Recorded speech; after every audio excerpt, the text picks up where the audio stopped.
Hello guys, आज हम लोग पढ़ेंगे ज्योग्राफी की एनसीईआरटी और हम देखेंगे क्लास 8 का चैप्टर 3 खनिज और संसाधन। तो फ्रेंड्स, यहाँ पर एक स्टोरी दी हुई है तो हम इसको स्किप करते हैं और आगे देखते हैं। तो देखिए खनिज क्या है, इसमें पूछा गया है ना। तो देखिए जैसे कि एक बात बताई गई है कि जैसे बिस्किट होता है तो बिस्किट में कई सारी चीज़ें होती हैं, दूध, चीनी, अंडे। तो क्या आपको सब दिखता है? नहीं, आपको सिर्फ बिस्किट दिखता है। इसी प्रकार, ठीक है, वो बोल रहे हैं इसी प्रकार जैसे जिस प्रकार बिस्कुट में मिली हुई कई वस्तुओं को आप नहीं देख सकते, उसी प्रकार इस पृथ्वी पर चट्टानों में कई पदार्थ मिले होते हैं। जैसे अगर आप पृथ्वी को देखते होगे तो आपको देखने तो नहीं समझ आता होगा ना कि क्या क्या है, मतलब कौन कौन से खनिज है। लेकिन क्या है, पृथ्वी पर चट्टानों जो चट्टान होती है उसमें कई पदार्थ मिले होते हैं जो खनिज कहते, जिसे हम खनिज बोलते हैं। ये खनिज पृथ्वी की चट्टान पट्टी पर सभी जगह फैले हुए हैं। ये हमें पृथ्वी पर सब जगह खनिज मिलते हैं। प्राकृतिक रूप से प्राप्त होने वाला पदार्थ जिसका निश्चित रासायनिक संगठन हो वह एक खनिज है।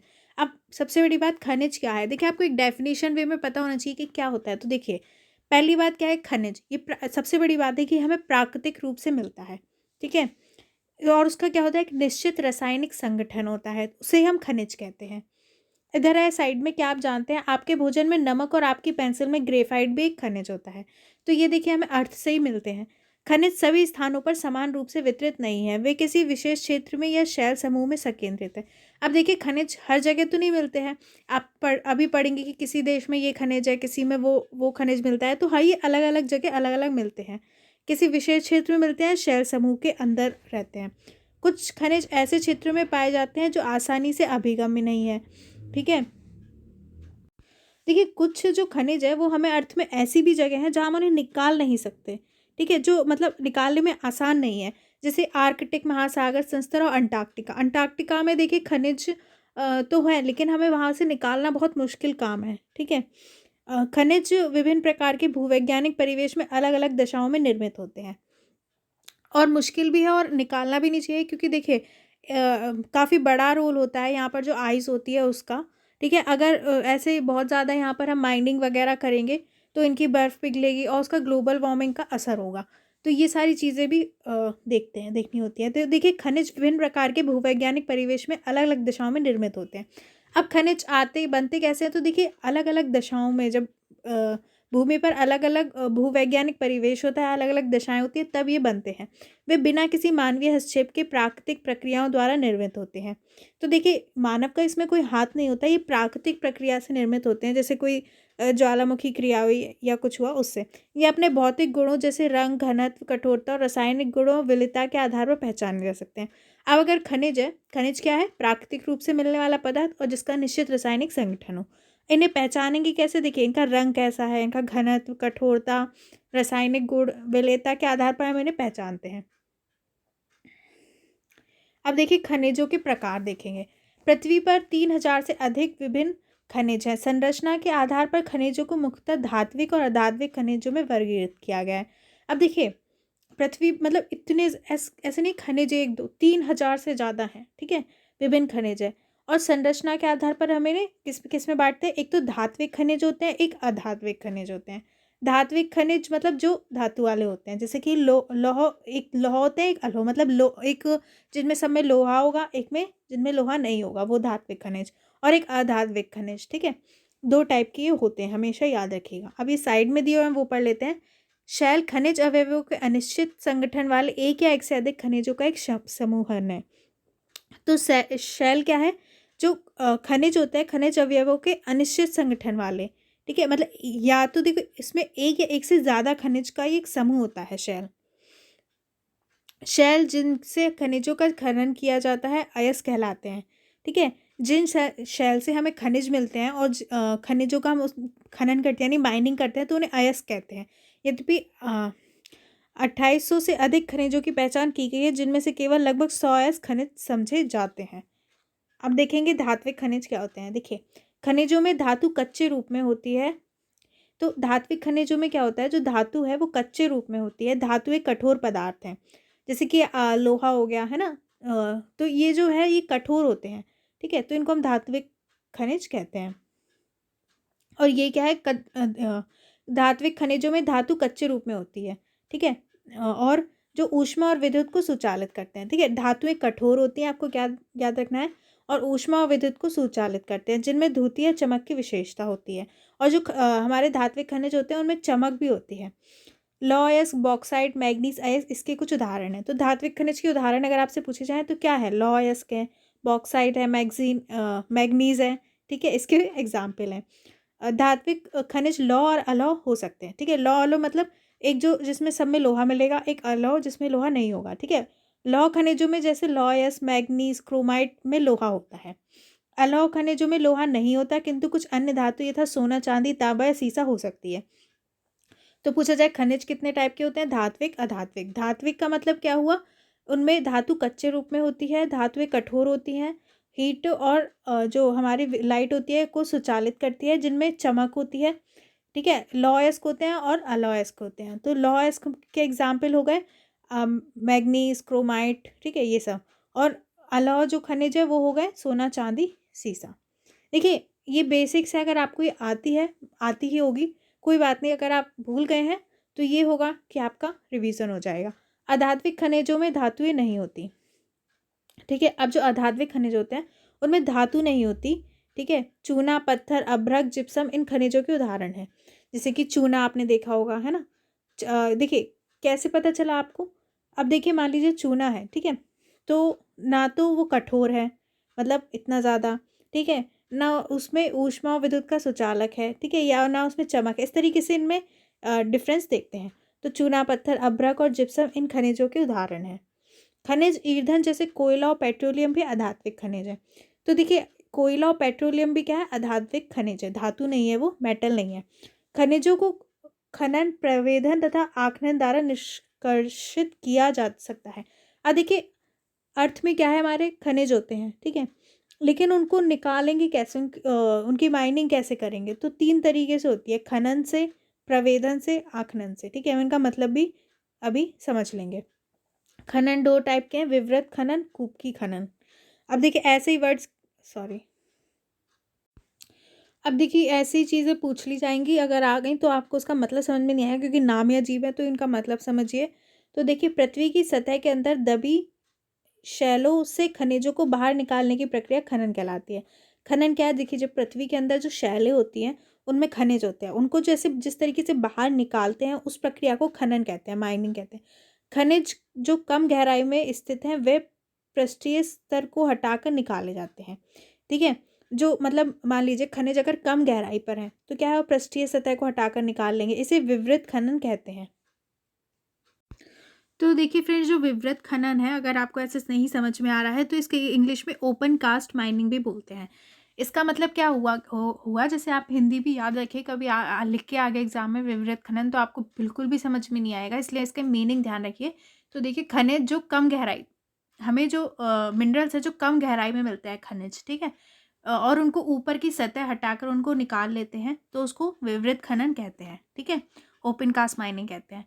खनन वेधन, जिन्हें कूपा कहते हैं, अधिक गहराई में स्थित खनिज निक्षेपों तक पहुंचने के लिए बनाए जाते हैं, इन्हें कूपकी खनन कहते हैं। देखिए, अब ऐसे बिल्कुल आपको समझ में नहीं आ रहा होगा, लेकिन कूपकी खनन को इंग्लिश में बोलते हैं शाफ्ट माइनिंग बोलते हैं। तो देखिए फ्रेंड्स, क्या होता है ना, जो भी मिनरल्स हैं या खनिज है वो क्या है, अगर बहुत गहराई पर है, ठीक है, अधिक गहराई में स्थित खनिज निक्षेपों तक पहुंचने के लिए बनाए जाते हैं। तो क्या होता है कि ना, एक तरीके की टनल्स बना लेते हैं, ठीक है, शाफ्ट्स बना लेते हैं। तो उनको हिंदी में इसमें कूपक लिखा है। तो जब हमें गहन वेधन मतलब बहुत अंदर से अगर हमें खनिज निकालना है तो हम एक वो लोग ऐसी बना लेंगे टनल सी, ठीक है, और उससे जाकर आप देखेंगे माइनिंग करेंगे। तो अधिक गहराई में स्थित खनिज निक्षेपों तक पहुंचने के लिए बनाए जाते हैं, जिन्हें कूपकी खनन, शाफ्ट माइनिंग इंग्लिश में बोलते हैं। तो आपको याद है कि विवृत मतलब ऊपर ऊपर से खनन होगा, और कूपकी खनन मतलब ये लोग टनल्स में जाके करते हैं। पेट्रोलियम और एक चित्र दिया है, अपतट तेल का प्रवेधन, मतलब जो तट के पास जो हमारा ऑयल होगा उसको निकाल रहे हैं इस पिक्चर में। तो देखिए, पेट्रोलियम और प्राकृतिक गैस धरातल के बहुत नीचे पाए जाते हैं। जो नेचुरल गैस हो गया, पेट्रोल होगा, वो बहुत ज़्यादा नीचे होता है ज़मीन में। उन्हें बाहर निकालने के लिए गहन कूपों की खुदाई की जाती है। तो देखिए, बहुत गहरे कुएं बनाए जाते हैं, इसे प्रवेधन कहते हैं। ठीक है, यहाँ हमने देखा था, तो इसको कहते हैं प्रवेधन, इसको ड्रिलिंग करना कहते हैं। ठीक है, इंग्लिश में। तो कैसे क्या होता है, जैसे गैस वगैरह होगी, नेचुरल गैस या पेट्रोल, तो उन्हें बहुत गहरे कुएँ खोद कर निकाला जाता है, तो उसको ड्रिलिंग कहते हैं। सतह के निकट स्थित खनिजों को जिस प्रक्रिया द्वारा आसानी से खोद कर निकाला जाता है उसे आखनन, ठीक है, इंग्लिश में बोलेंगे क्वायरिंग। तो आखनन मतलब आखनन, खनन से याद रखिए। तो क्या होता है, जब बिल्कुल सतह के निकट ही खनिज है तो इन्हें मतलब आसानी से तोड़कर निकाल लेंगे खोद कर, तो इसको आखनन कहते हैं। आप शैल को देखकर बता सकती हैं यदि इसमें तांबा है, क्योंकि जब शैल का रंग नीला प्रतीत होता है। तो अगर देखिए किसी में तांबा है तो वो शैल नीले कलर का होगा, तो वो पहचाना जा सकता है अपने रंग से। अब देखिए खनिजों का वितरण। खनिज विभिन्न प्रकार के शैलों में पाए जाते हैं। कुछ आग्नेय शैल में पाए जाते हैं, कुछ कायांतरित शैलों में, जबकि अन्य अवसादी शैलों में पाए जाते हैं। ठीक है, ये 3 टाइप की शैल होती है, आग्नेय शैल, अवसादी शैल और कायांतरित शैल। ठीक है, ये आपको पढ़ाई गई थी। आग्नेय शैल कैसे बनती है, ठीक है, जब वॉल्केनिक जो लावा होता है ना, जब वो स्टार्टिंग में जमा हो जाता है तो ठंडा हो जाता है तो आग्नेय शैल बनती है। जब वो टूटती रहती है तो उसे अवसादी शैल बनती है, और जब उस पर हाई प्रेशर वगैरह पड़ता है तो वो चेंज हो जाती है तो वो कायांतरित शैल बनती है। इस तरह की 3 शैलें होती है। इनमें अलग अलग टाइप की इन शैलों में खनिज मिलते हैं। धात्विक खनिज आग्नेय और कायांतरित शैल समूहों जिनमें विशाल पठारों का निर्माण होता है में पाए जाते हैं। अब देखिए जो धात्विक खनिज होते हैं, ठीक है, वो क्या है, जो मेटल्स वाले होते हैं, मिनरल्स, तो वो हमें क्या है, आग्नेय या कायांतरित शैल समूहों में, जिसमें विशाल पठारों का निर्माण होता है। मतलब इन शैल से जब विशाल पठारों का निर्माण होता है तो उसमें ये हमें मिलते हैं। उत्तरी स्वीडन में लॉयस्क, ऑन्टेरिया कनाडा में तांबा निकेल के निक्षेप, दक्षिण अफ्रीका में लोहा, निकेल, क्रोमाइट और प्लेटिनम आग्नेय कायांतरित शैलों में पाए जाने वाले खनिजों के उदाहरण हैं। तो यहाँ पर कुछ एग्जाम्पल्स भी दिए हुए हैं, जैसे कि उत्तरी स्वीडन में हमें लॉयस्क मिलेगा, ऑन्टेरियो कनाडा में तांबा और निकेल के निक्षेप मिलेंगे। ये आपको याद रखना है, इंपॉर्टेंट है। दक्षिण अफ्रीका में लोहा, निकेल, क्रोमाइट, प्लेटिनम, ठीक है, आग्नेय और कायांतरित शैलों में पाए जाने वाले खनिज होते हैं। मैदानों और नवीन वलित पर्वतों के अवसादी शैल समूह में अधात्विक खनिज जैसे चूना पत्थर पाए जाते हैं। तो देखिए या तो मैदान में, देखिए पठार में आपको मिल रहे हैं धात्विक खनिज, ठीक है, और जैसे कि अवसादी क्या होता है, मैंने आपको बताया, टूट टूट कर जब वो बनते जाएंगे, जमा हो जाएंगे, तब उनसे अवसादी बनते हैं। तो वहाँ पर आपको धात्विक खनिज नहीं मिलेंगे, वहाँ पे आपको अधात्विक खनिज मिलेंगे, जैसे चूना पत्थर। मैदान में या जो नए बने वलित पर्वत हैं वहाँ पर ही हमें मिलेंगे, और पठारों में धात्विक खनिज मिलेंगे।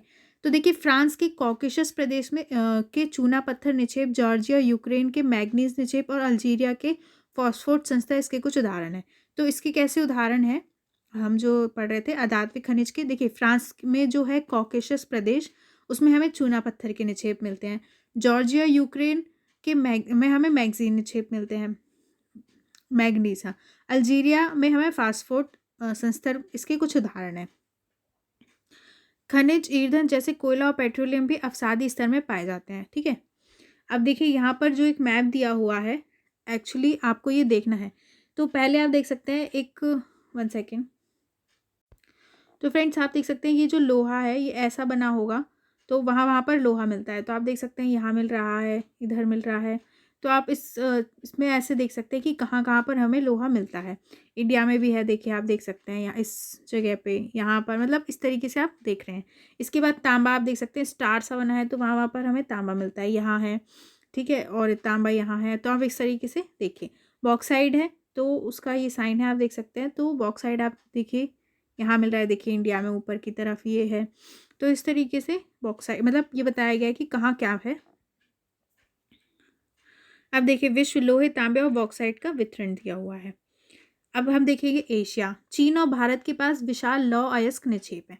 देखिए जो एशिया है, एशिया में जो चाइना और इंडिया है, एशिया वाला पार्ट आप इसमें देखिए, 1 सेकेंड।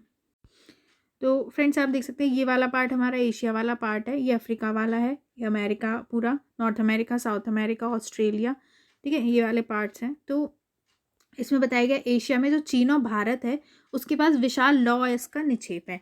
यह महाद्वीप विश्व का आधे से अधिक टिन उत्पादन करता है, ठीक है। जो एशिया महाद्वीप है वो विश्व का आधे से ज़्यादा अधिक टिन उत्पादन यहाँ होता है। चीन, मलेशिया और इंडोनेशिया विश्व के अग्रणी टिन उत्पादकों में है। तो देखिए अग्रणी मतलब जहाँ पर टिन का जो है उत्पादन सबसे ज़्यादा होता है वो किसमें, चीन में, मलेशिया में और इंडोनेशिया में। चीन सीसा, एंटीमनी, टंगस्टन के उत्पादन में भी अग्रणी है। देखिए अब चीन में बहुत सारा ज़्यादा प्रोडक्शन होता है, तो टिन का, सीसा, एंटीमनी और टंगस्टन। एशिया, देखिए आते हैं क्वेश्चन प्रीलिम्स में ये हमेशा, और आपको इसमें अपडेट भी रहना है, ठीक है। कौन ज़्यादा एक्सपोर्ट कर रहा है, इंडिया को पूरा देखना है। एशिया में मैग्नीज, बॉक्साइट, निकेल, जस्ता और तांबा के भी निक्षेप मिलते हैं। देखिए स्विट्जरलैंड में कोई ज्ञात निक्षेप नहीं है, ये भी याद देखिए, सॉरी कोई ज्ञात खनिज निक्षेप नहीं है। अब देखिए यूरोप, यूरोप विश्व में लौह का अग्रणी उत्पादक है। देखिए लौह का सबसे अग्रणी उत्पादक कौन है, कहाँ है, यूरोप में, ठीक है। रूस, यूक्रेन, स्वीडन और फ्रांस लौह के विशाल निक्षेप वाले देश हैं। तो कहाँ पर है लौह का विशाल निक्षेप, रूस में मिलेगा, यूक्रेन में, स्वीडन में और फ्रांस में। तांबा, सीसा, जस्ता, मैग्नीज और निकेल खनिजों के निक्षेप पूर्वी यूरोप और यूरोपीय रूस में पाए जाते हैं। तो देखिए तांबा, सीसा, जस्ता और मैग्नीज और निकेल, इन खनिजों के निक्षेप हमें कहाँ मिलते हैं, पूर्वी यूरोप और यूरोपीय रूस में, ठीक है। रूस का जो पार्ट यूरोप में है उसको यूरोपीय रूस बोला गया है। अब देखिए थोड़ा सा बोरिंग तो आपको लग रहा होगा, आई नो, बट जो हमें इम्पॉर्टेंट है वो पढ़ना है। अगर आप 2-3 बार भी इसको रिपीट करेंगे तो धीरे धीरे आपको दिमाग में आने लगेगा कहाँ क्या है ना। थोड़ा सा आपको याद भी करना पड़ेगा। आप उत्तर अमेरिका देखते हैं, तो देखिए जो नॉर्थ अमेरिका है, उत्तर अमेरिका में खनिज निक्षेप 3 क्षेत्रों में अवशिष्ट हैं। ग्रेट लेक्स के उत्तर के कनाडियन शील्ड प्रदेश, देखिए आपको ये मैप में देखना है कनाडियन शील्ड प्रदेश कहाँ पर है, एक बार मैं बता भी देती हूँ। तो देखिए ये वाला क्षेत्र है, यहाँ पर आपको कनाडियन शील्ड प्रदेश मिलेगा, ये यूरोप वाला पार्ट है। अपलेशियन प्रदेश और पश्चिम की पर्वत श्रृंखलाएं, ठीक है।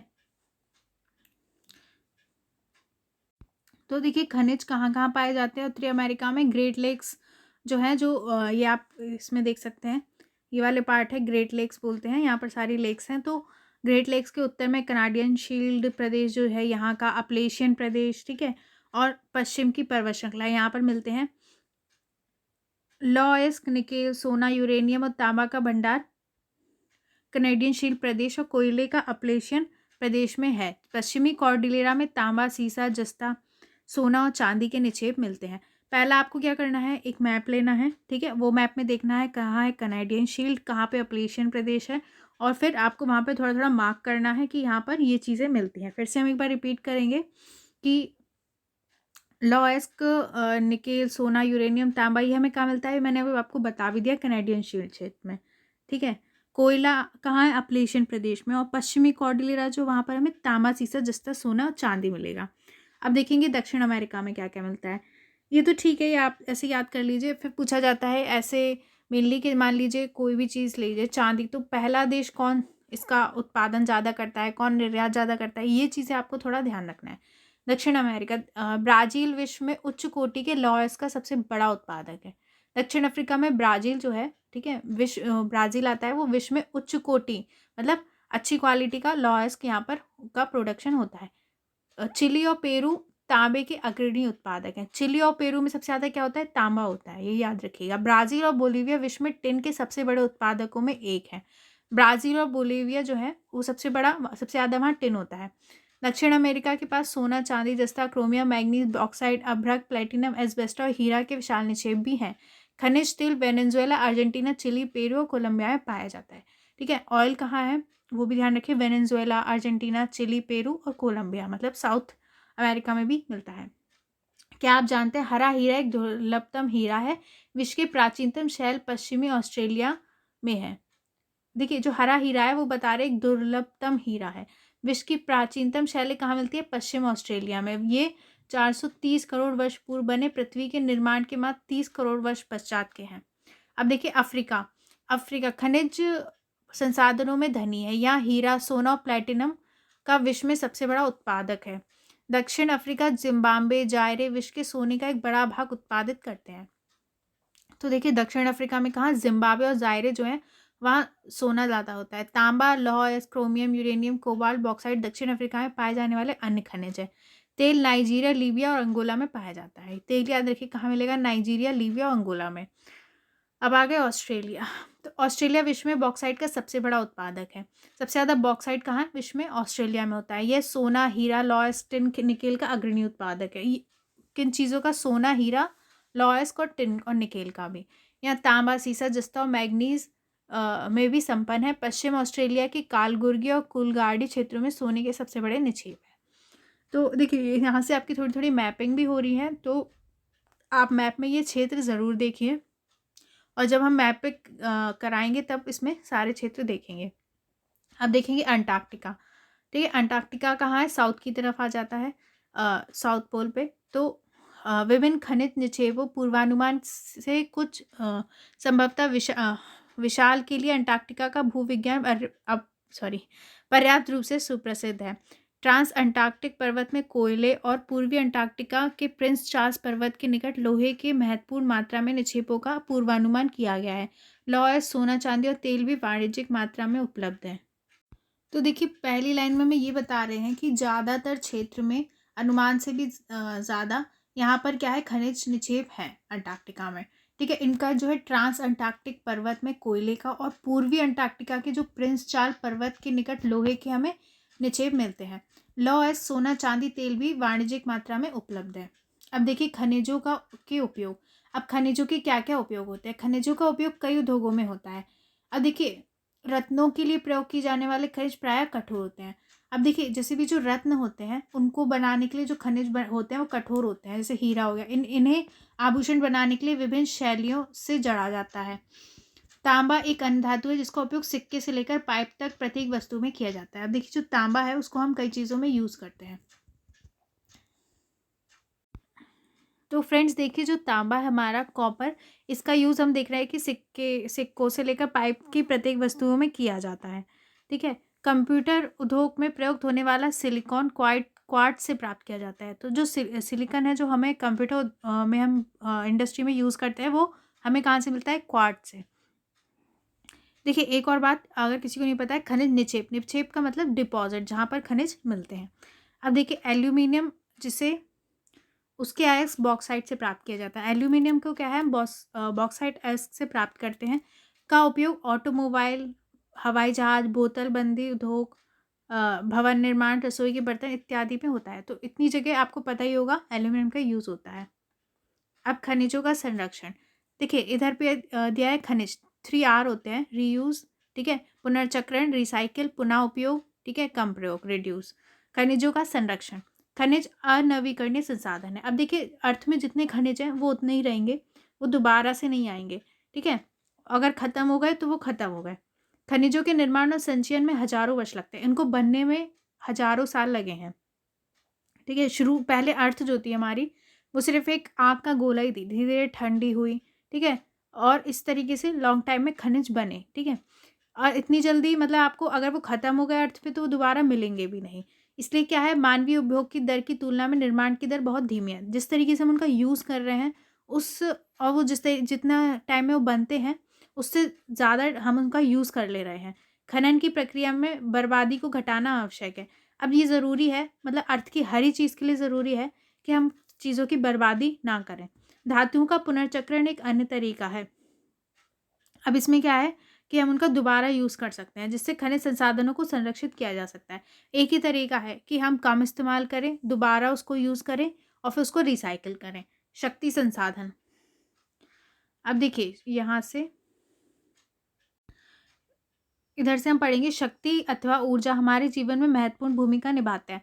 अब देखिए अपनी लाइफ में आप लाइट जला रहे हैं, पंखा जला रहे हैं, कुछ भी जला रहे हैं, उन सब में, या फिर आप अभी मोबाइल से भी ये वीडियो भी देख रहे हैं, तो सब में क्या है, एनर्जी का यूज़ हो रहा है। ठीक है, तो अब जो शक्ति और ऊर्जा है वो हमारे जीवन के लिए बहुत इंपॉर्टेंट है। साइड में एक चित्र दिया है, विद्युत संभरण हेतु राष्ट्रीय शक्ति ग्रिड।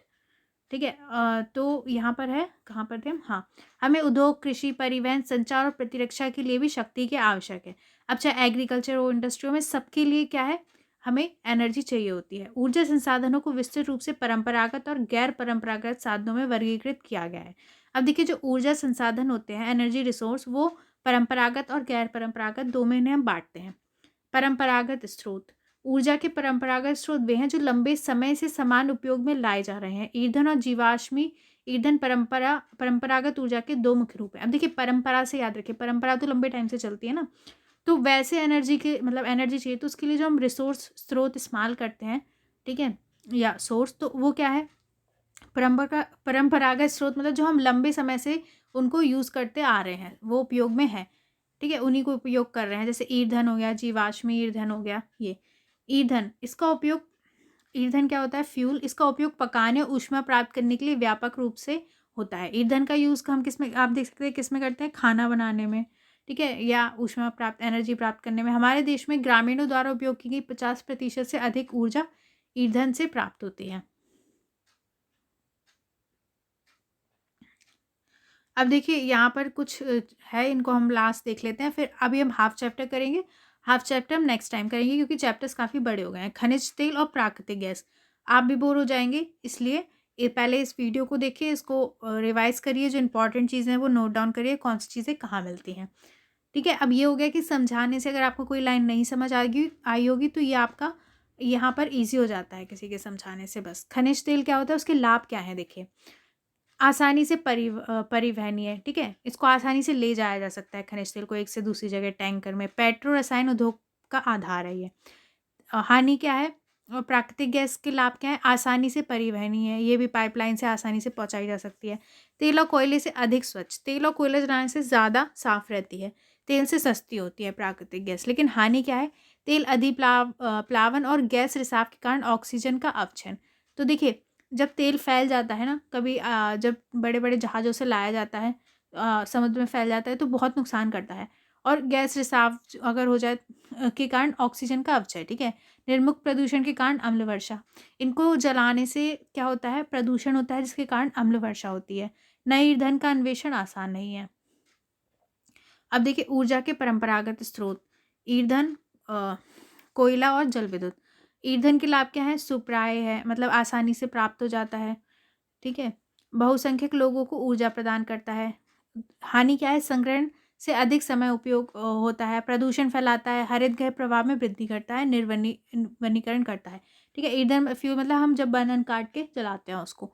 कोयला के लाभ क्या है? विस्तृत रूप से हमें उपलब्ध है, विद्युत रूपांतरण के लिए उपयुक्त है। हानि प्रदूषण होता है, परिवहन के लिए भारी है कोयला।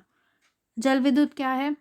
तो देखिए इसके लाभ क्या है? प्रदूषण मुक्त है, सिंचाई और मत्स्यन को बढ़ावा देता है और सस्ता है। हानि, स्थानीय समुदाय का विस्थापन हो जाता है जब हम वो बनाते हैं बड़े बड़े बांध वगैरह। निम्न क्षेत्रों का जल प्लावन, ठीक है, स्थापित करने में ये खर्चीला है। तो यहाँ पर हमें लाभ हानि है। अब नेक्स्ट वीडियो हम नेक्स्ट हाफ चैप्टर हम नेक्स्ट वीडियो में देखेंगे। Thank you, bye.